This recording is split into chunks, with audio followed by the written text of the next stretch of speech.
तो इसलिए निष्कर्ष कल निकला था कि भाई जितना भी आप अनुमान में कुशल हो, अनुमान करके समझने में, फिर भी परिषद अवश्य होनी चाहिए। उसमें यदि वेद वित्त लोगों को इकट्ठा करके आप विचार निर्णय कर रहे हो तो कम से कम 10 लोग होने चाहिए। आचरण में उतरा हुआ वेदवेत्ता लोग हैं तब तो 3 लोग हो कम से कम, तो भी विचार का निर्णय हो सकता है। यदि अध्यात्म वित्त का मिल जाए तो अकेला भी तत्व निर्णय वो कर सकता है। लेकिन ऐसा अध्यात्म वित्त के साथ आपको चर्चा करनी ही पड़ेगी। केवल अपने बुद्धि से, अनुमान से आप जितने भी अनुमान करने में कुशल होंगे उसका तत्व निर्णय नहीं करना चाहिए। तस्मात् यद्यप्यनुमान कौशलम राज्य तथापि तो युक्त याज्ञवल्क्य प्रष्टुम, आगे ना इसे निष्कर्ष निकला, यद्यपि अनुमान करने में अत्यंत कुशलता राजा, फिर भी याज्ञवल्क्य से पूछना उचित ही था। विज्ञान कौशल तारतम्य उपत्ति है पुरुषाणाम, क्योंकि भले आप अनुमान कुशल हैं, आपसे भी और अधिक अनुमान कुशल कोई दूसरा हो सकता है। कुर्वद्दंकुरन्या है, क्या पता कौन सा बीज अंकुर फूट जाए, है या नहीं? बीज बो दिया गया है, क्या मालूम कितने बीज अंकुर जो है स्फुटित करेंगे। लेकिन आपको तो अपने हिसाब से पूरी तैयारी करना पड़ता है कि नहीं।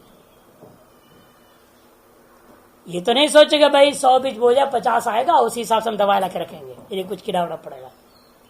ये आपको मान के चलोगे 100 में से 90 निकले, भले 10 भी ना निकले, लेकिन आपकी व्यवस्था 90 का हिसाब किताब चलता है। ये तो पक्का है कि 100 का 100 तो नहीं देंगे, लेकिन 100 के 90% देंगे, हम मान के चलोगे आप। इसी प्रकार यहां पर भी कि ऐसे भी खोपड़ी वाले हो सकते हैं जो हमसे भी ज्यादा अनुमान कुशल। इसलिए हमारा कर्तव्य क्या है, जहां पर भी आपको महसूस हो, श्रद्धा हो कि ये हमसे भी ज्येष्ठ श्रेष्ठ विज्ञान में, उनसे चर्चा करने में कभी हिचकना नहीं चाहिए, चाहे अपने आप में कितना भी अनुमान कुशल आप। यही जनक ने किया, क्योंकि जानता था विज्ञान की कौशल्यता में भी तारतम्यता होती है पुरुषों के अंदर। यादृश यावत विज्ञान कुशल मैं हूं, मेरे से याज्ञवल्क्य का अवश्य ही विज्ञान के मामले में अधिक कुशल है, यह मानकर वह प्रश्न पूछता है। एक पक्ष, अथवा दूसरे पक्ष है श्रुति स्वयं जो है आख्याय का वाजेन अनुमान मार्ग उपन्यास्य अस्मान बोधेति पुरुषमति मनुसरंती, अथवा आख्याय का बहाना बना करके श्रुति हम लोगों को शिक्षा देना चाह रही है। अनुमान के द्वारा भी आप तत्व निर्णय कर लोगे तो भी वाद कथा के माध्यम से निश्चय करना चाहिए। भले तत्व का ज्ञान आपको हुआ, लेकिन उसका दृढ़ निश्चय, उसकी अवधारणा जो उसकी जो है ठप्पा लगनी चाहिए ना, मोहर सर्टिफाइड होना है आपका ज्ञान, वो तो वाद कथा से ही हो सकता, निरपेक्ष नहीं हो सकता। यह बताने के लिए श्रुति आरंभ किया है। वाद कथा में जीतने की इच्छा नहीं होती, तत्व बुभुत्सा होता है। तत्व का निश्चय करना ही मुख्य लक्ष्य वाद कथा में। जल्प और वितंडा में एक दूसरे को परास्त आदि करने का विचार होता है। विजिगीषा होती है जो है कहा, अन्य में जीते की इच्छा, विजिगीषा है, वहां बुभुत्सा नहीं है। और यहाँ बुभुत्सा है, ज्ञान करने की इच्छा है, बोध करने और कराने की इच्छा होती है वाद कथा।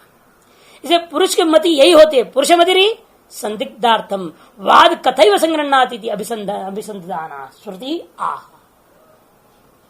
पुरुष की मति के स्वभाव है संदिग्ध पदार्थों को वाद कथा के द्वारा ही निश्चय करना। इसी बात को अभिसंधान करता हुआ श्रुति हम लोगों को शिक्षा देने के लिए कह रही है, आख्यायिका के बहाने से तुम भले अनुमान कुशल जितना भी हो, लेकिन उस विषय में अवश्य कोई दूसरे विद्वान के साथ बैठ करके वाद कथा करनी चाहिए। यदि आध्यात्मिक है, एक ही आदमी के साथ बैठ के विचार कर सकते हो। यदि आचारवित्त है, फिर तो 3 कम से कम होनी चाहिए। यदि केवल विधिवित्त है तो कम से कम 10 लोगों के साथ बैठ के विचार करना चाहिए। इस बात को श्रुति बोध करा रही है पुरुष मति का अनुसरण करते हुए। कि यह पदार्थ कौन सा है, ज्योतिर्मय पदार्थ आत्मा ब्रह्म, जिसका निर्णय करना है, जिसको पूर्व में श्रवण के आगम के माध्यम से अभयम पदम प्राप्त हो करके उस अभय तत्व का निर्णय करना है। लेकिन आगम प्रदान था, अब तर्क प्रदान से ही होता है। याज्ञवल्क्यों जनकाभिप्राय अभिज्ञतया, याज्ञवल्क्य में क्या है, जनक के हृदय में विधान अभिप्राय को सम्यक जानते थे, इसलिए उन्होंने व्यतिरिक्त आत्म ज्योतिर्बोधिशन जनकम प्रत्याह व्यतिरिक्त प्रतिपादकम एव लिंगम प्रतिपेदे। इसने क्या किया, व्यतिरिक्त आत्म ज्योति को बोध कराने हुए जनक से व्यतिरिक्त प्रतिपादक को लिंग, व्यतिरिक्त ज्योति का ही प्रतिपादक लिंग शब्द को उन्होंने प्रतिपेदे बताए, उच्चारण के कथन किए। क्या यथा प्रसिद्धम आदित्य ज्योति सम्राट इति हुवाच, हे सम्राट जैसे कि देखो प्रसिद्ध सूर्य है, इसे क्या सिद्ध किया, स्व से भिन्न ही होता है। जागृत काल में यही विशेषता है, जागृत में आत्मज्योति से कोई काम नहीं करता, बाह्य ज्योतियों से ही काम करता है। इसे जानकर अनेक दृष्टांतों के द्वारा संपादन करेंगे। दिन में सूर्य से, रात में चंद्रमा से, और कृष्ण पक्ष में का रात क्या होता है, न सूर्य न चंद्रमा है, तब अग्नि से, अग्नि भी बुझ जाए तो वाणी से चिल्लाओगे ना तो किसको सुनाई देगा, तुम्हारे पास आएगा, बचाएगा, तुमको सही रास्ता दिखा देगा। तो इस प्रकार से एक एक अलग अलग ये सब बाह्य ज्योति है, स्व से भिन्न नहीं है, कोई स्व समान नहीं है, स्व नहीं है। लेकिन स्वप्न में मन भी है लेकिन स्व बाह्य नहीं है, अतिरिक्त तत्व नहीं, वितरिक्त नहीं हो, बताएंगे वहां भी। लेकिन मुख्य ज्योति कौन होगा, आत्म ज्योति ही होता है। याज्ञवल्क्योपि जनकाभिप्राय व्यतिरिक्तम आत्म ज्योतिर्बोधयिष्यन् जनकम व्यतिरिक्त प्रतिपादक लिंगम प्रतिपेदे यथा प्रसिद्धम आदित्य ज्योति सम्राट इति होवाच। खत्म, किस प्रकार भाई आदित्य से हम व्यवहार कर रहे हैं, क्योंकि आदित्य स्वयं संघात व्यतिरिक्त आ गया, स्वयं संघात व्यतिरिक्त, स्वयं संघात कौन है, हस्तपाण्य आदि वाला शरीर और बाह्यकरण अंतःकरण इत्यादि से विशिष्ट एतार संघात से भिन्न चक्षुषो अनुग्रह के, चक्षु का भी जो अनुग्रह के ऐसा ज्योतिर्मय पदार्थ है आदित्य सूर्य ज्योतिषा अयम प्राकृत पुरुष आस्ते। जान किस लिए, प्राकृत पुरुष, तो जागृत सभी का बराबर है, चाहे विद्वान या अविद्वान सब समान है। उपविशति, आस्ते मैंने उपविशति, पल्यते मैंने परियेति, क्षेत्रम अरण्यम वा, कभी खेती गया, कभी जंगल गया, कहाँ गया, कभी मार्केट जा रहा है, कहाँ जा रहा है, घूम फिर रहा है। तत्र गत्वा कर्म कुरुते, तत् स्थानों में जाकर कर्मादि भी करता है। विपल्यति, वहां से कर्म करके लौटता भी है। विपर्येति च यथागतम, जिस क्रम से गया वहीं से सीधा उसी प्रकार से लौट भी जाता है। अत्यंत व्यतिरिक्त ज्योतिष प्रसिद्धता प्रदर्शनार्थम अनेक विशेषण, अनेक बार क्यों कहना पड़ा, आस्ते पल्यते, कर्म कुरुते, विपल्येति, इतने क्यों, इसीलिए अत्यंत व्यतिरिक्त ज्योतिष प्रसिद्धता, क्योंकि इस अपने शरीर संघात से अत्यंत भिन्न ज्योतिष भी इस दुनिया में प्रसिद्ध है। इस बात का प्रदर्शन कराने के लिए अनेक विशेषण हो गया। बाह्य अनेक ज्योति प्रदर्शन, इतना ही नहीं, केवल आदित्य नहीं लिया और आदित्य के लिए अनेक विशेषण नहीं लिया, बल्कि आगे चंद्रमा में और भी अनेक अलग अलग ज्योति अलग ले लिया, अनेक ज्योति भी ले रहा है। बाह्य अनेक ज्योति प्रदर्शनम लिंग से अव्यभिचारित प्रदर्शनार्थ, जो लिंग दे रहे हैं जागृत काल में स्व भिन्न ज्योति से ही व्यवहार होता है। इस लिंग को मजबूत करने के लिए अनेक ज्योति का विचार हो रहा है। लिंग से अव्यभिचारित प्रदर्शनार्थम अनेक ज्योति प्रदर्शनम एवं तद्याज्ञवल्क्य थी। यह सब मर्म को जानने के कारण से राजा जनक ने कहा, ठीक कहते हैं आप, ऐसा ही वास्तव में जो देह इंद्रिय मनोव्यापार रूपा कर्म लिंगम तस्य व्यतिरिक्त उसे भिन्न ज्योति अव्यभिचार साधना अर्थम अनेक पर्याय उपन्यास जो है आपने जो दिया वह उचित ही है व्याप्ति को दृढ़ करने के लिए। तब आगे मंत्र आता है, अस्तमित आदित्य याज्ञवल्क्य किं ज्योतिरेवायं पुरुष इति चंद्रमा एवास्य ज्योतिर्भवतीति चंद्रमसैवायं ज्योतिषास्ते पल्येते कर्म गुरुदे विपल्येतीति एवमेव एतद्याज्ञवल्क्य। कहते हैं अस्तमित आदित्य, चंद्रमा सूर्य अस्त को प्राप्त हो गया, तब हे याज्ञवल्क्य कौन सी ज्योति के द्वारा सकल व्यवहार करता हुआ यह पुरुष रहता है बताइए। तो चंद्रमा कह दिया, चंद्रमा एवं अस्य ज्योतिर्भवती, चंद्रमा ही रात्रि काल में इस पुरुष का ज्योति होता है, प्रकाश होता है, जिसके द्वारा चंद्रमा ही वयन ज्योतिषास्त है। इसे उस समय चंद्रमा रूपी ज्योति के साथ युक्त होकर के यह रहता है, यह जो घूमता फिरता है, आता जाता है, कर्म भी करता है। इत्यमेव एतद्याज्ञवल्क्य। तो कहते हे याज्ञवल्क्य ठीक आपने बताया, जैसा वैसा ही है। अस्तमित आदित्य याज्ञवल्क्य चंद्रमस्य अस्तमिते किं ज्योतिरेवायं पुरुष इति अग्निरेवास्य ज्योतिर्भवतीति अग्निरेवायं ज्योतिषास्ते पल्येते कर्म कुरुते विपल्येति इत्यमेव एतद्याज्ञवल्क्य। अस्तमित आदित्य चंद्रमसी च अस्तमित हे याज्ञवल्क्य, आदित्य भी अस्त को प्राप्त कर गया, चंद्रमा भी अस्त को प्राप्त कर गया, मतलब कृष्ण पक्ष ले लेना, अमावस्या आदि विशेष दिन जहां पर किंचित जो है प्रकाश चंद्रमा का नहीं रह जाए। किं ज्योतिरेवयं पुरुष, तब कौन सी ज्योति से विशिष्ट होकर के पुरुष अपने सकल कार्यों का संपादन करता है। अग्निरेव अस्य ज्योतिर्भवती, अग्नि है। और आजकल तो अग्नि का विभिन्न स्वरूप है, नहीं ट्यूबलाइट है, बल्ब है, अनेक प्रकार बना लिए हैं, सब अग्नि ही है। अग्नि का विभिन्न रूप है, इन्हीं के प्रकाश के द्वारा आप जो व्यवहार कर लेते हैं। इस जब आपस में दो तार लग जाते तो क्या होता है, चिंगारी निकलती नहीं, अग्नि है ना, तभी तो निकला, नहीं निकलना चाहिए ना। अग्नि का ही है सब कार्य। विद्युत अभिंदनम कह दिया, अप ईंधन जिसका नहीं है, लोग पहले से जानते थे पानी से बिजली निकालना, अभिंदनम कह दिया। जल इनको ईंधन बताया ना उन्होंने, इस विद्युत का उन्हें बाहर से अनुमान किया, जल है ना वर्षा, उसके माध्यम से बिजली चमकती है।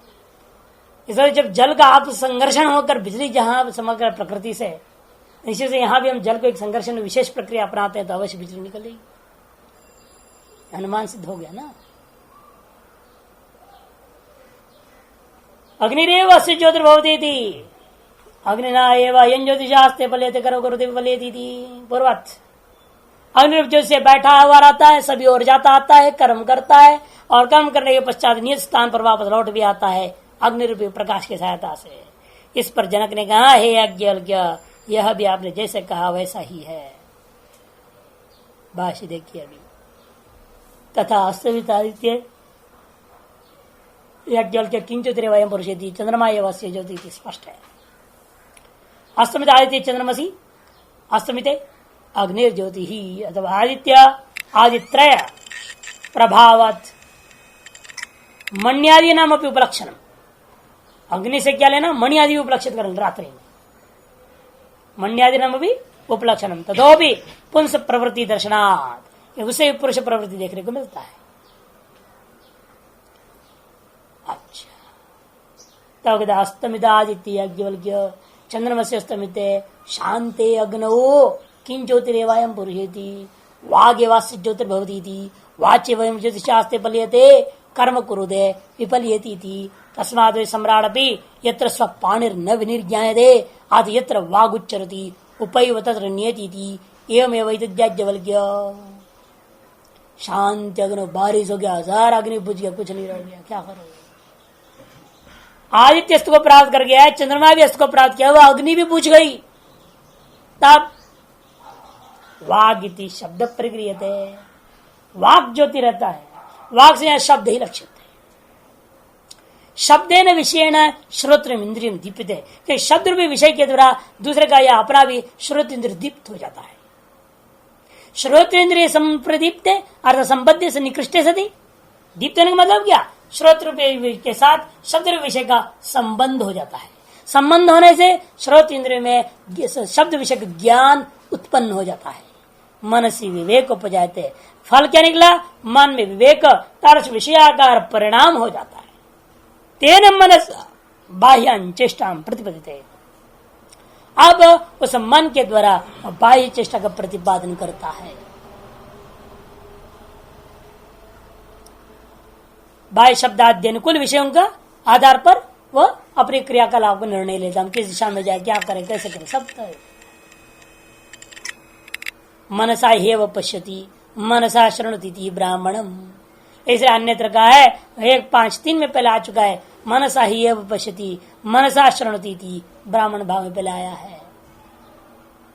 कथम पुनर्वाग ज्योतिरिति, वाग भी ज्योति कैसे हो गया?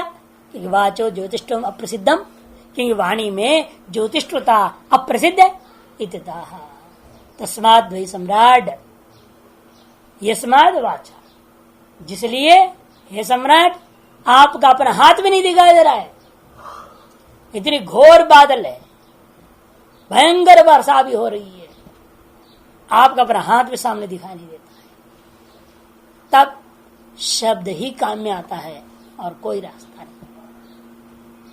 आगे क्या है मालूम नहीं तो क्या करोगे? हाथ बचाते जाओगे तो आवाज तो जाएगी ना। भले जितना घोर बारिश से अंधकार है, कोई प्रकाश नहीं है, लेकिन शब्द का प्रकाश पड़ जाता है। इसलिए जब बहुत कोहरा वगैरह पड़ जाता क्या है, पौ पौ पौ करते हुए चलते हैं, खूब बजाते रहेंगे वो। क्यों? आगा क्या है मालूम नहीं, खुद गड्ढे में जा रही है भी पता नहीं रहता है। ऐसे ऐसे घटना घटते ठंडी के दिनों में, कोहरों के समय में खुद गड्ढे में चले गए, गाड़ी एक के पीछे जा रहा है लाइन से, वो सोच रहे वो है रास्ता सही है।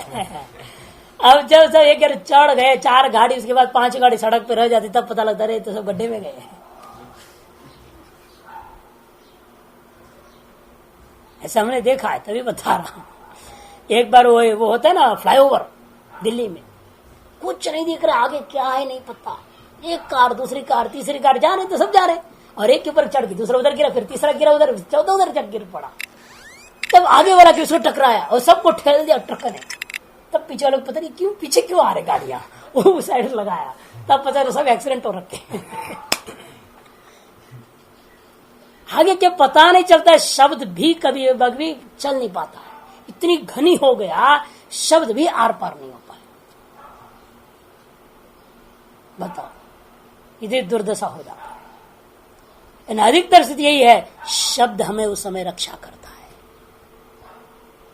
है। खो गए आप, क्या करोगे? चिल्लाओगे, जोर से चिल्लाओ तो कहीं ना कहीं कोई ना कोई सुनेगा, एक कुत्ता बिल्ली भौंक देगा, कोई ना कुछ तो होगा रिएक्शन वहां। बस उस समय समझ में आता, हाँ ये शायद जरूर गांव है, यहाँ है गांव, तो यहाँ से कुत्ते भौंक रहे हैं, यहां से नजदीक पड़ रहा। इसे मेरी आवाज जल्दी पहुंच गई, दूसरी तरफ से नहीं पहुंची। जहां से कुत्ते भौंकते हो तो उस आवाज की ओर पकड़ के चल देता है।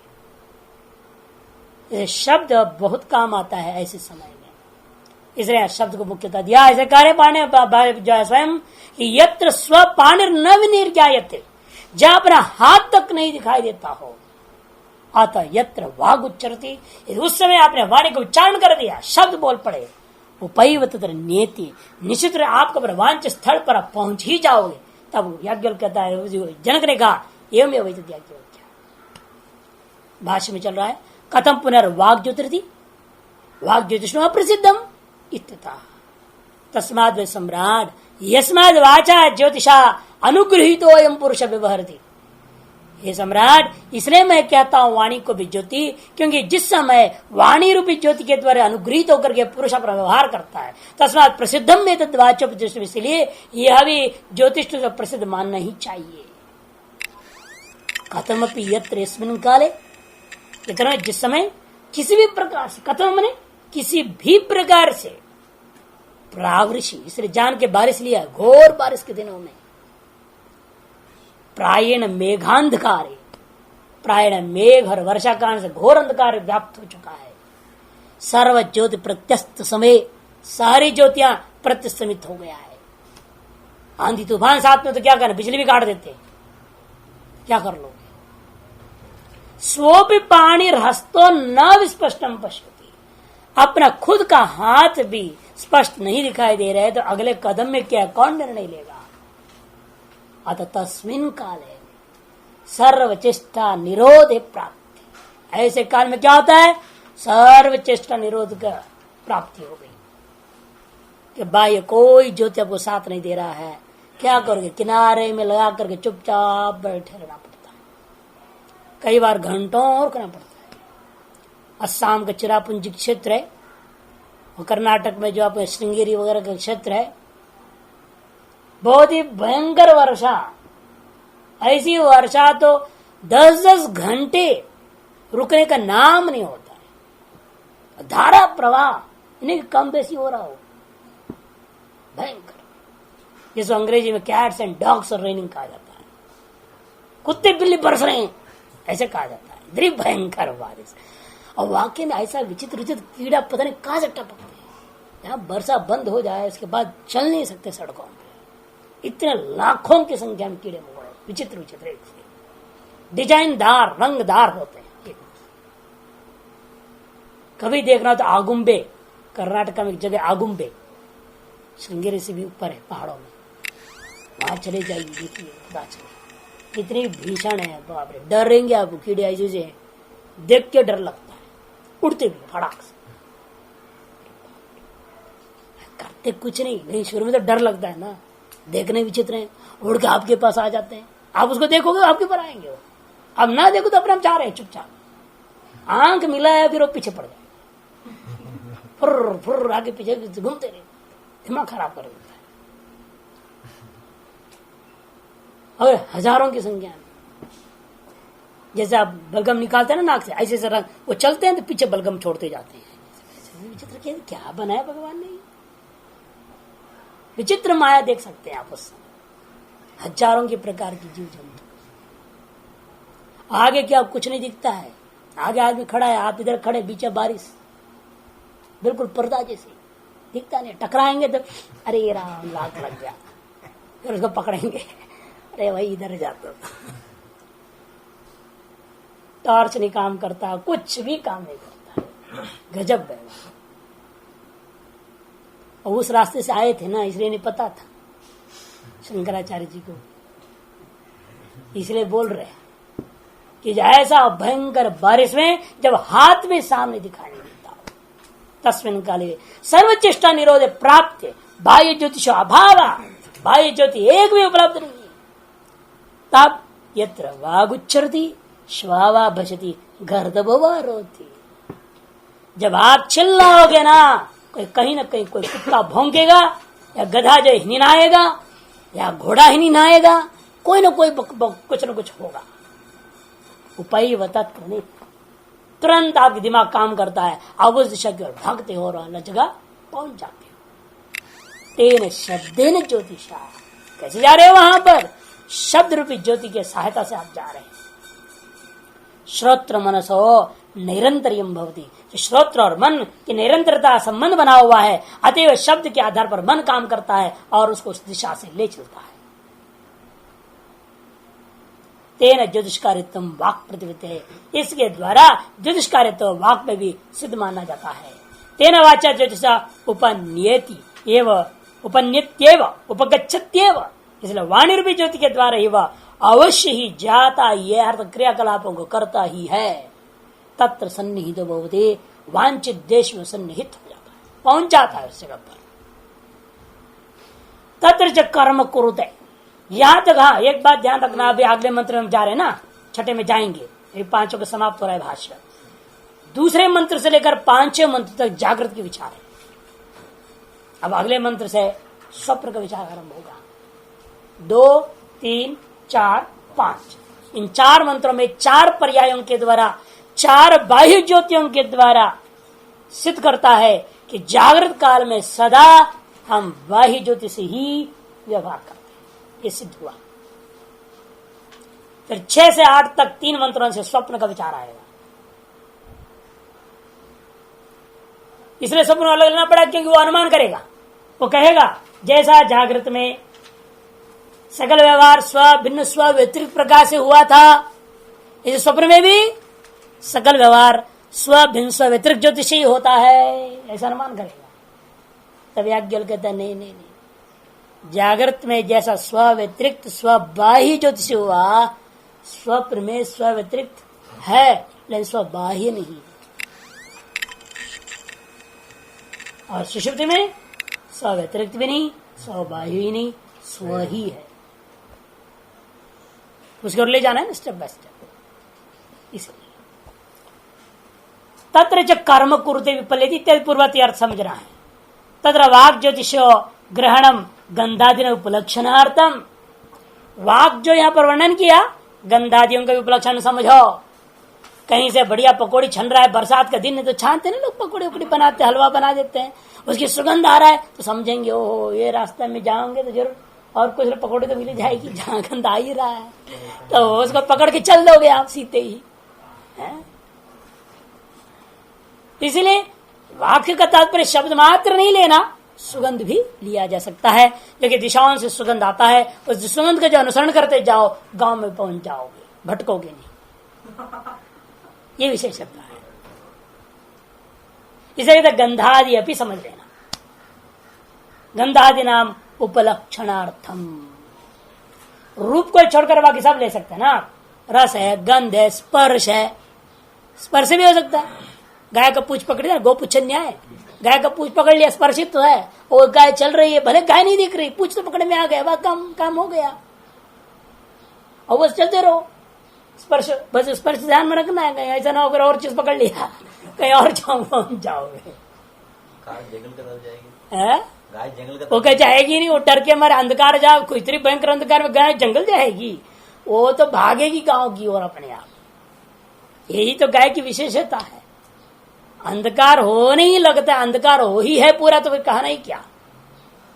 या तो पूर्ण अंधकार की बात कर रहे हैं। ऐसे समय गाय नहीं मिल सकती, मिल भी गई तो जरूर गांव की ओर ही जाएगी, वो अन्यत्र जा नहीं सकती। स्पर्श भी लिया जा सकता है।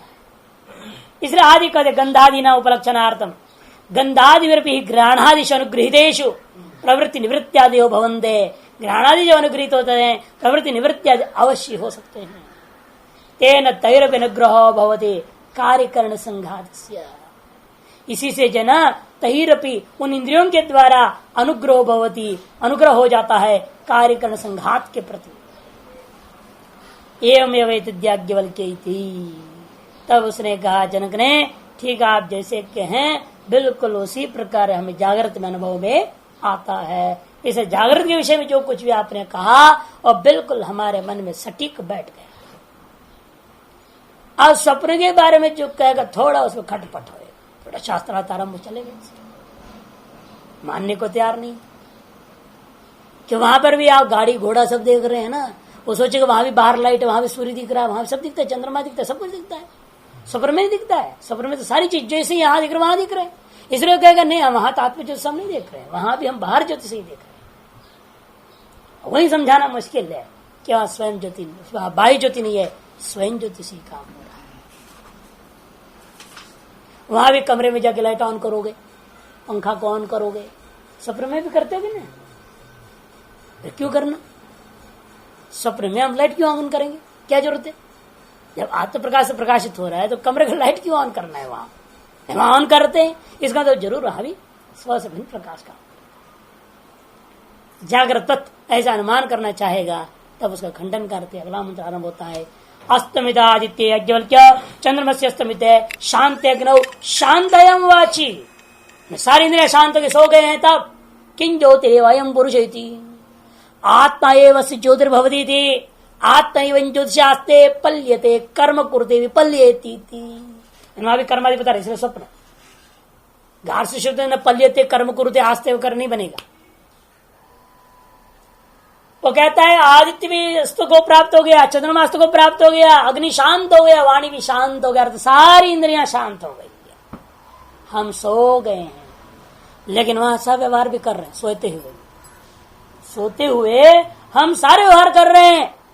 वो किस प्रकार से होगा? अर्थात स्वप्न में जो व्यवहार होता है वह किस ज्योति से युक्त होकर के पुरुष वह स्वप्न में सारा व्यवहार करता है।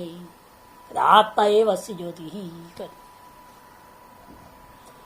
उस समय कहते हैं सम्राट, उस समय इस पुरुष की ज्योति आत्मा ही रहता है, क्योंकि ये आत्म ज्योति से ही बैठता है, सभी और आता जाता है, वहां जाकर कर्म करता है, कर्म करके लौटता भी है।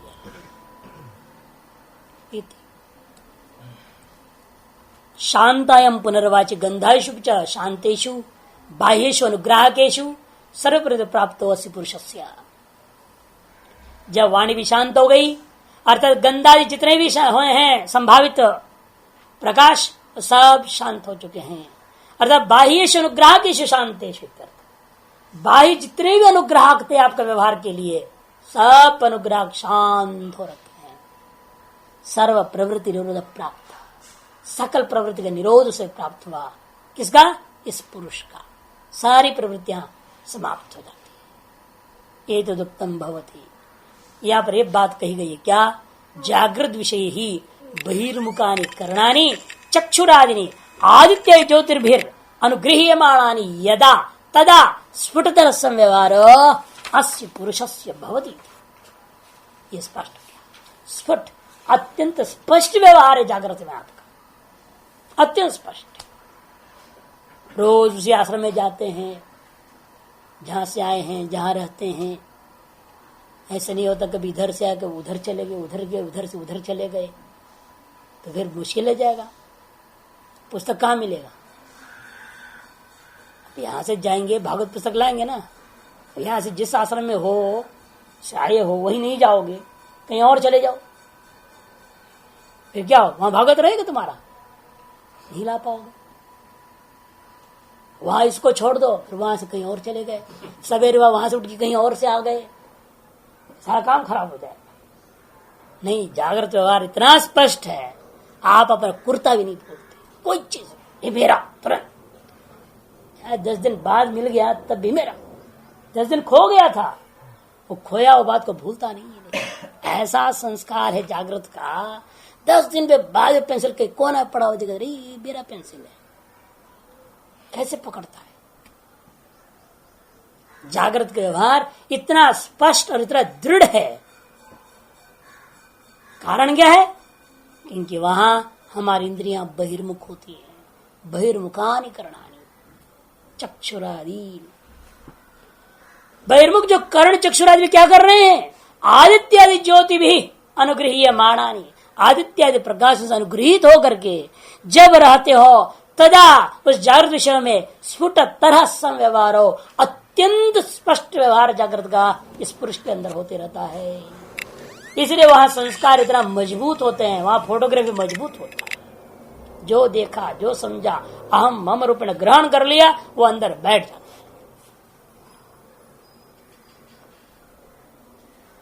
कल एक परिवार आए, करीब 7-8 साल बाद आए हैं मिलने। आओ, वो आदमी तो दाढ़ी वाड़ी वाला हो गया, सफेद भी हो गया दाढ़ी। वो वैसे ट्रांसिशन पीरियड से पहले मिला था, बदलाव से पहले। बदलाव के बाद पूछा पहचाने आप? मैंने कहा पहचान लिया। तो नाम बता दे, कहते बड़ा आश्चर्य, आपने तो पहचान लिया। और ये यहाँ तो हमारे घर के लोग नहीं पहचाने, यहाँ तो रिश्तेदार। वहां ना नमक हराम है, हमने एक दिन तुम्हारे यहाँ रोटी खाया है, वो याद है सारा। अरे रिश्तेदार मतलब के रिश्ते होते, वो क्या को याद रखेंगे? तुम मतलब के रिश्तेदार होते हैं ना, वरना मतलब है नहीं तो तुम कौन है पूछ ले घर में पहुंचने के बाद रिश्तेदार। इन्होंने जब नाम बता रही वही आप है, आप तो बाल कैसे सफेद हो गया बोलता है, इसका तो पहचान रहा था। इन ऐसे होते हैं लोग संसार। तो दृढ़ इतना है कि लेकिन जागृत का व्यक्ति भूल नहीं सकता है।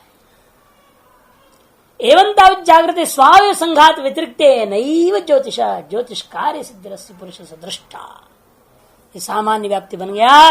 इसे निर्णय है जागृत में हमेशा क्या होता है? स्वाय संघात जो शरीर कर्ण संघात है, जो इससे व्यतिरिक्त ज्योति के द्वारा ही सकल ज्योतिर्मय कार्यों को यह पुरुष सिद्ध करता है। यही देखने को मिलता है। तस्मात् वयम मन्याम है। इसीलिए हम लोग जो ये बात को मानते हैं, व्याप्ति ज्ञान ते मने ऐतारस ज्ञान, व्याप्ति ज्ञान वाले होने के कारण से हम लोग यह बात को मानते हैं। सर्वबाह्य ज्योति प्रत्यस्तम, ये भी स्वप्न सुषुप्त काले जागृते तादृक अवस्थायाम स्वयं संगात व्यतिरिक्ते नैव ज्योतिषा, जिसका सिद्ध रस्य इति। ये गड़बड़ा मान दिया ना उसने। जिसने जागृत में दृढ़ निश्चय है, अतः स्वप्न और सुषुप्ति में वही नियम लागू करता है कि स्वयं संघात से भिन्न कोई बाह्य ज्योति से ही सकल व्यवहार स्वप्न और सुषुप्ति में होती है। ऐसा अनुमान पूर्व पक्षी ने कर लिया। स्वप्न स्वबाह्य ज्योति प्रत्यस्त स्वबाह्य ज्योति कृत व्यवहार एवं, क्यों? दृश्यत्वात् जागृतवत्। तब कहता है कि नहीं भाई, हाँ उसने अनुमान तो कर लिया, ये सब प्रत्यस्त में होने के बावजूद भी स्वप्न और सुषुप्त काल में जागृत में जैसे हुआ था उसी तो जागृत तादृक अवस्थायाम स्वयं संघात व्यतिरिक्ते नैव ज्योतिषा, स्वयं संघात से भिन्न ज्योति के द्वारा ही जिसका सिद्धि स्पृष्ट होती है इति दृश्यते च स्वप्न। ऐसे कहने के पीछे उनके लिए स्वप्न में भी जैसा जैसे जागृत का दृश्य देखा वैसा वैसा स्वप्न में सारा दृश्य देख रहा है। वहां भी आंख है, वहां भी सूर्य, वहां भी चंद्रमा है, सारा है। दृश्यते च स्वप्ने ज्योतिष कार्य सिद्धि बंधु संगमन वियोग दर्शनम देशांतर गमनादि च। क्योंकि स्वप्न में भी आप ज्योतिष कार्य को देख रहे हो, क्या? बंधुओं का समागम हुआ, बंधुओं का वियोग हुआ और देशांतर में आना जाना हुआ इत्यादि स्वप्न में आप देख रहे हो। सुषुप्ताच्च उत्थानम सुगम अस्वाप्सम न किंचित विषयमिति। और सुषुप्त में भी अनुभव था, वहां भी विषय है। क्योंकि सुषुप्त से जैसे उठा वो जागृति में आया, सुषुप्ति कालीन उत्थान के प्राक क्षणावच्छिन्न जो अनुभव है उस उत्थान के अनुकूल प्रयत्न वाला होने के कारण से उस व्यापार वाला पुरुष जो है ना, जगने के बाद क्या कहता है? सुखम महम अस्वाप्सम न किंचित विषय में थी। वहां भी इसका मतलब प्रकाश कार्य है। आपने इन चीज को प्रकाशन कर लिया है, सुख का अनुभव कर लिया है, अज्ञान को प्रकाशित कर लिया है और वहां भी ज्योतिर्कारी हुआ है। अतः वहां भी बाह्य करण अवश्य होगा, बाह्य कोई न कोई प्रकाश होगा। तस्मात् अस्ति व्यतिरिक्तम किमपि ज्योति। इसलिए निर्णय हुआ कोई न कोई स्वयं संघात से भिन्न ज्योति आदित्यादि के समान कोई विलक्षण ज्योति है जो कि स्वप्न की वस्तुओं को और सुषुप्ति में वस्तुओं को प्रकाशन करता है। किम पुनस्तत् शांत एवं वाची ज्योतिर्भवती थी। लेकिन वह ज्योति कौन है हम नहीं जान पा रहे। लेकिन सकल वाण्यादि इंद्रिय भी शांत होने पर वह ज्योति कौन सी होती है, इसी के लिए अब अगला आरंभ होता है। लेकिन इसमें पहले शास्त्रार्थ उच्चते आत्मैव से ज्योतिर्भवती थे। कहते आत्मा ही इसका ज्योति होता है। आत्मैव अस्य ज्योतिर्भवती कर दिया याज्ञवल्क्य ने जवाब में। कौन सा ज्योति है? कहते आत्मा ही तुम्हारी वहां ज्योति होती है। कहते आत्मा ज्योति होती है, हम तो सोच रहे स्व से व्यतिरिक्त होगा कोई ना कोई, इस अवयव संघात से भिन्न होगा, और आप तो कर रहे कि आत्मा ही होता है। आत्मा से क्या कहने का तात्पर्य है? आत्मा इति कार्यकरण स्वयं संघात व्यतिरिक्तम। ये भी ना समझिए आत्मा से शरीर ले लूंगा, मन को ले लूंगा। आत्मा से विशुद्ध आत्मा ही लिया जा रहा है। क्योंकि आत्मा से यहां कार्यकरण स्वावयव संघात से भिन्न आत्मा को लिया। कार्यकरण अवभासकम आदित्य बाह्य ज्योतिर्वत्। क्योंकि कार्यकरण का अवभाषक आदित्य बाह्य ज्योतियों के समान स्वयं अन्येन अनवभाष्यमान विद्यते। लेकिन विचित्रता यह है उस आदित्य आपकी चक्षु को अनुग्रह कराता है और आपका चक्षु उस आदित्य को प्रकाशित कर लेता, अनुभव कर लेते हो, देख लेते हो। असुर को देख लेते हो, चंद्रमा को देख लेते हो, अग्नि को देख लेते हो, वाणी का भी अनुभव कर लेते हो, शब्दों को श्रवण के द्वारा ज्ञान कर लेते हो। लेकिन वैसा आत्मा को ग्रहण नहीं कर सकते। कार्यकरण अवभाषक आदित्य बाह्य ज्योतियों के समान वह व्यतिरिक्त तो है, लेकिन स्वयं अन्येन अनवभाष्यमान। लेकिन स्वयं कैसा है वो? अन्य की तरह अवभाषित होने वाला नहीं है। अभिधीयते आत्मा, आत्म शब्द से उसी का कथन करना है। वह आत्म ज्योति सर कहां है? अंतस्थंच तत्परिशेष्य। परिशेषते सिद्ध होता है वो है कहां? फिर वो अंदर में स्थित है, बाहर नहीं। इस तरह से सारा अनुमान ध्वस्त हो गया। स्व भिन्न है ये बात तो ठीक है स्वप्न के लिए, लेकिन स्व व्यतिरिक्त स्व संघात से व्यतिरिक्त है बाह्य है, ये बात नहीं हो सकता। अवय संघात से व्यतिरिक्त ये बात तो मान लूंगा, आत्मा अवय संघात के अंतर्गत नहीं है। व्यतिरिक्त अंश में तो केवल स्वीकार है, व्यतिरिक्त तत्व से बाह्यत्व जो अनुमान के जागृत के समान वो गलत है। बाह्यत्व नहीं है, यह अंतस्तत्व है। तत्पारिशेष्यात् तच्चैत्यन्वय तच्च परिशेष सिद्ध्यति आत्म सिद्ध नीचे तो टिप्पणी में स्वप्नादो वासना रूप धी आत्मज्योतिषा दीपिता स्वयं व्यापारं करोति भाव।